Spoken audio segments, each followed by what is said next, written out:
আজকে আমি কোথায় গিয়েছিলাম, কি করেছিলাম, কি খেয়েছিলাম, কোথায় ঘুরতে গিয়েছিলাম তার সম্পূর্ণ ভিডিও থাকবে এই ব্লগে। হ্যালো গাইস, আসসালামু আলাইকুম। তোমরা সবাই কেমন আছো? আশা করি তোমরা অনেক ভালো আছো। আমিও তোমাদের দয়ে অনেক ভালো আছি। তো গাইস, আজকে আমি যাব একটা ফ্রি বিয়ে দাওয়াত খেতে।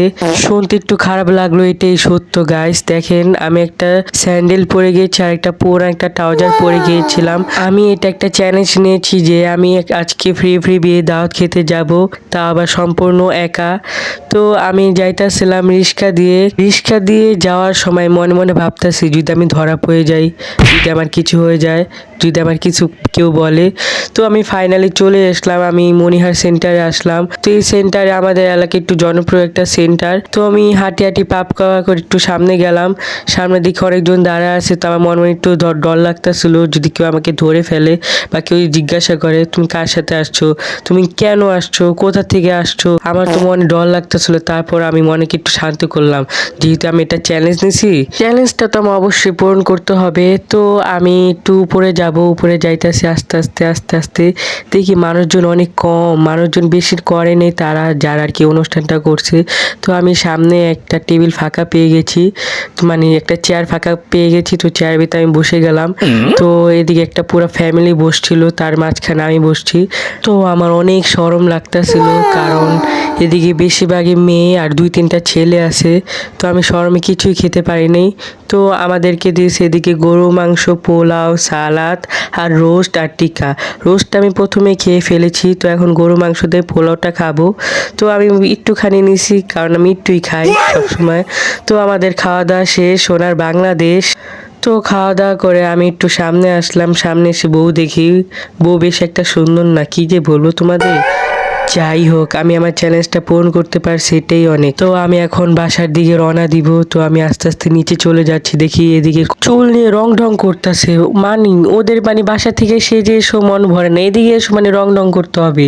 চুলটা দেখলাম মঞ্চ আমি টান দিয়ে ছিঁড়ে ফেলি। মানে তারা হিজাব পরে কি বের হতে পারে না, সবসময় কি চুল ছেড়ে বের হতে হবে? আমার তো এমন মেয়ে একটু পছন্দ না।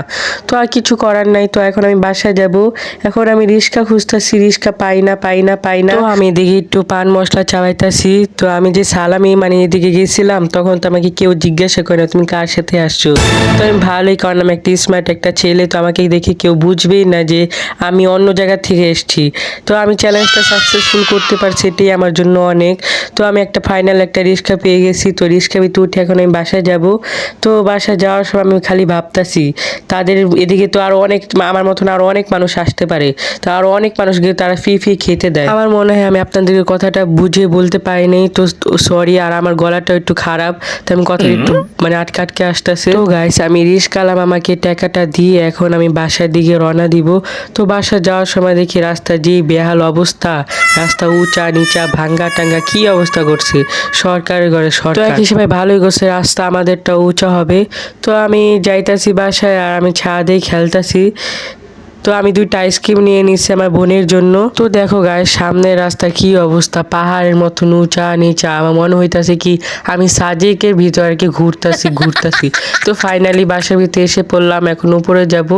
উপরে যাওয়ার পর এখন বাসার ভিতরে এসে পড়ে ঘরে আসলাম। এখন আমাকে জিজ্ঞাসা করতেছে আম্মু আব্বু যে তুমি কোথায় গিয়েছিলে, কি খেয়েছিলে, এত দেরি লাগলো তোমার। আমি বলছি কি আমি ফি একটা দাওয়াত খেতে গেছি।